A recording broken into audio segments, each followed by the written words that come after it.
Hi, my name is Livy Scanlon. I go by Livy, and I wear a couple of hats. I'm the artistic director of the Hanover Theater Rep, and for this particular project, Judith, I had the original concept for the show, and I'll also be performing in the staged reading.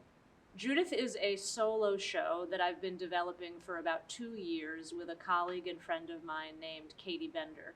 Katie is a great playwright. She's based down in Austin, Texas.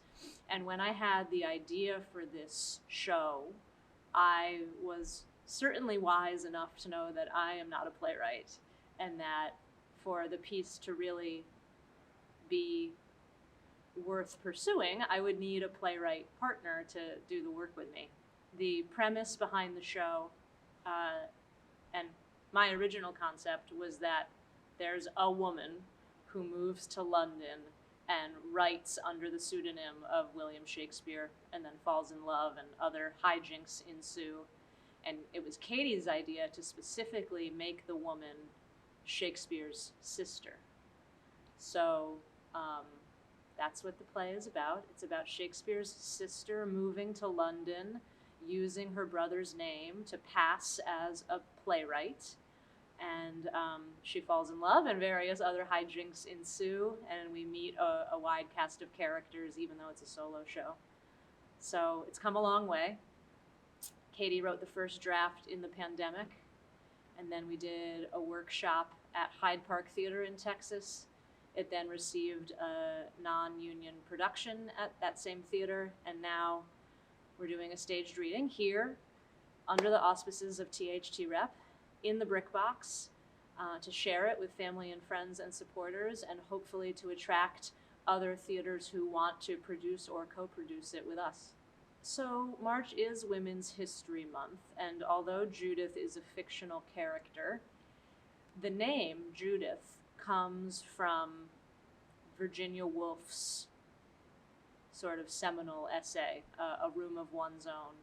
And she sort of imagines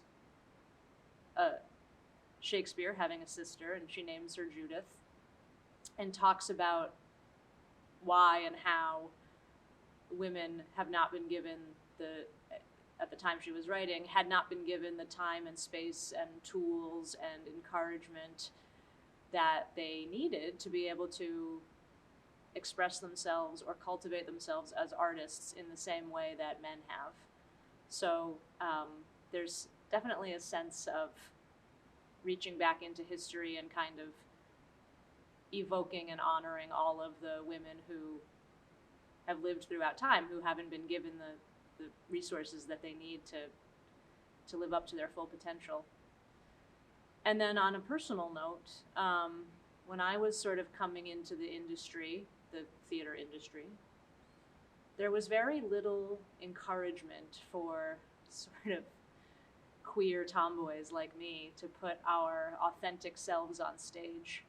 And it's not like I'm that old, but it was very different even 20 years ago. And there was always this sense of like, yes, you're talented and this, that, and the other thing, but there's not really roles for girls like you. There's, roles for the feminine sort of cisgender girls. We didn't even have those words back then. And so this show in some ways is my own sort of putting my stake in the ground and making sure that there's a play in the world that is written for and good for me and actors who look like me and are like me. So continuing to sort of widen the path of what it can mean to be a woman.